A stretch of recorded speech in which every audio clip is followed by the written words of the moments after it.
see all the cheerleaders behind me. Let's score 42-21. Less than 2 minutes left in the fourth quarter. Jackson looks like they're on their way to securing their first region title since 2015. Daeshen, tell us about the vibe in Beeham. A little bit different than T-Town and Auburn, I bet. Yeah, it is a little bit different. Not the typical champions walk that you would see, for example, last year in Alabama, but that doesn't seem to matter to any of these folks. Jackson got here a little over an hour ago, did their Blazer walk. Their fans are absolutely packed out here. That pregame celebration had a little bit of everything as fans, friends, family, and former teammates all came together to celebrate one of the all-time greats who gave us a moment that will live forever. This team has really turned around. We've seen kind of a resurgence here at MGM the last 2 years. You know, you've seen it firsthand as a starting quarterback. What's kind of led to that, and what's been the mindset of this team over the last couple of years? Everybody buying into the process. Year one under head coach Kalen DeBoer brought a lot of excitement, but also some frustration as the Crimson Tide missed out on the college football playoffs for just the second time since it started. But while some things do remain uncertain, Coach DeBoer says he feels like the team has taken steps to get back into title contention. The Tigers have had back-to-back top 10 recruiting classes, but so far they haven't translated to a lot of wins on the field. I'm here with Faith Academy Ram turned Florida Gator, Shamar James. And Shamar, appreciate you joining us right here on Fox 10 Live. And you've been in Florida for a couple years now. How would you describe your time there so far? My time's been great here. Coach Napier and the rest of the supporting staff have been taking care of me, you know, making a home away from home. Texas also making their SEC debut. We've been talking a lot about what adding Oklahoma and the Texas Longhorns to this conference does as far as competition. Well, we got to hear from the Longhorns today, and it's safe to say they know exactly the challenge that lies ahead of them. This was actually Cherokee County's third straight appearance in the state championship game, but I can promise you they've never seen anything like what they ran into against Jackson. Well, this isn't the only local connection that Mobile has to this game. Not at all. So just on the Chiefs by itself, of course, you have Neil Farrell looking for his first Super Bowl ring. LaMichael P. Ryan, who played at Theodore when he was here, he was on the roster when the Chiefs won the Super Bowl last year, so he's trying to go back-to-back, and so is Blount High School alum Kadarius Toney. It's been quite the journey in the octagon for Cam Teague, but for the Faith Academy grad, this all started as a hobby. I just worked on the oil field, I got bored of that, and found me a hobby after work and just started fighting for fun. Cam has spent the last few years training at Port City MMA, where fighting quickly went from a hobby to his profession. He came in as a crazy kid, kind of wild. We started calling him, he got his nickname Chaos because he was always just wild, doing wild things. When he was an amateur, he's putting on wild fights.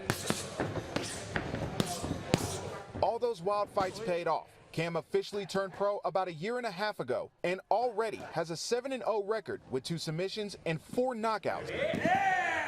His latest win came against former UFC fighter Austin Lingo in Lingo's hometown of Dallas, Texas. People were out there telling us, oh, this is going to be a good learning experience for Cam.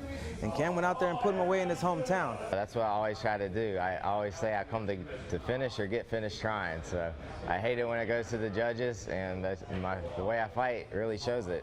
Cam's stock rose after the fight, which led to him getting a call to fight in Dana White's Contender Series just 7 weeks after his last fight. I said it didn't matter what was going on in my life, anytime, any place, I was going to show up, and that's what I'm going to do.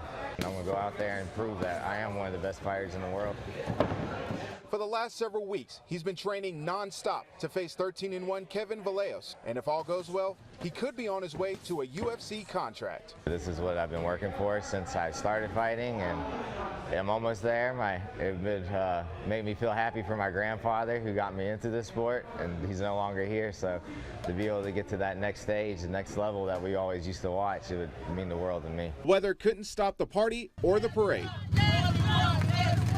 It's all for Ken Lett Jr., a T.R. Miller running back who's recovering from a broken neck he suffered in a game 7 months ago. But he's remained positive despite the adversity. He should be mad, angry, whatever, that he can't do what he used to do, but he still smiled at you. So I say that's a person with a good heart. That's why his hometown church, Cathedral of Faith Christian Center in Beatrice, organized the Come Ride with Ken parade to raise money for Ken and his family. We as a church family, we believe in supporting each other. So this is a way that our church family can show support to Kenneth and his family. He has been determined no matter what, so I always wanted to be with him no matter what.